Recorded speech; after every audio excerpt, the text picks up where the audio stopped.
ए राम के भाई, हाँ? ये जरा किसनवा के जेब वेब चेक कल करा। ये गुटका सुटका तो नहीं के खा, हर समय पान दुकान पर खड़ा रहला। अच्छा ठीक बा। जगर हुआ हाँ सामने वाला दुकानिया देखा था रे। हाँ देखा था नीजा।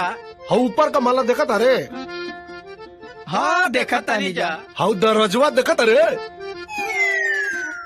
हाँ हाँ देखा था नीजा। दरवाजा तो बंद बा। अरे तम 3 तक गिनती की ना और दरवाजा खुली पट से। का बात कर रहा हाँ देखा था मसा।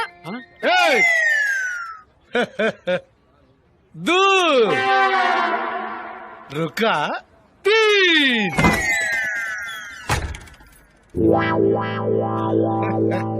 अरे वाह बनवारी, दरवाजा तो सही में खुल गया यार साहब। अब देखिए आसन, चंदा आई, बाल झटकारी और सीधा हमारा तरफ देखी। हाँ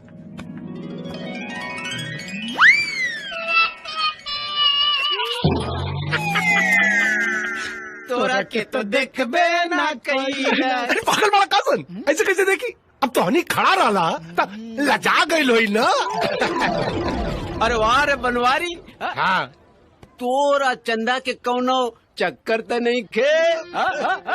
अब इनमें कौन पूछे वाला बात में कहा है? अरे वाह गुरु है, पूरा गांव जवार के लइकन जेकरा पीछे बाड़ा सहन है उ तोरा पीछे लागल बिया का। अरे तो बनवारी चीज ऐसा बाड़ा रे। और आ गई ससुरा सनी के 7:30। ए बनवारी रे, चंदा आगिल का कॉलेज से मुंह का टेढ़ा करते रही रे। अगर आगिल तो कह दे आगिल, नहीं खेल तो बोल दे नहीं खेल। हमरा से का पूछे तारे रे? हम ओकर चौकीदार बानी का? अरे तो तोरा दुकान के एगो कर मकान बा, अते ओकरा के रोज आवत जात देखेली। ए सब पूछते रहे तो भड़कत का बड़े।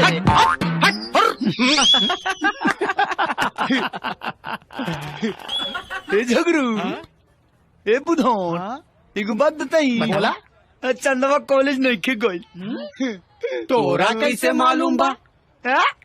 हाउ देख, ओकर सहेली हो जाओ तारी सो तो अकेले कॉलेज थोड़ी जाई।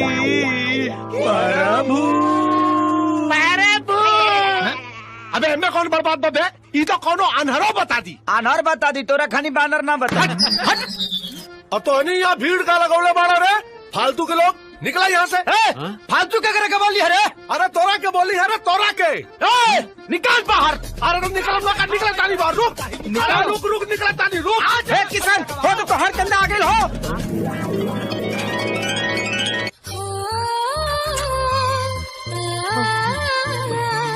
बनवारी हम आओ तनी।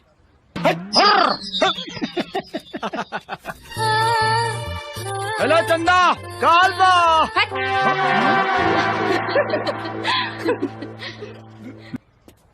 का बे बड़ा ठोक के गेल रहे ताओ। चंदवा नाने देना सब भाव है ने आओ। अभी हमार भाव ठीक से कहाँ भइल बा बेटा? लागत गीता तो ना पड़ेला।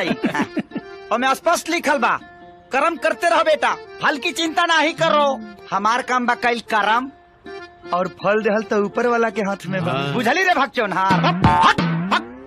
किसान हो तो हर चंदा आगे हो।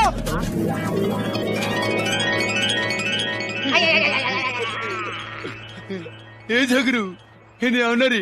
का भइल? तनी हमर साइकिलिया टेढ़ा करना। हो गई। ओके चंदा।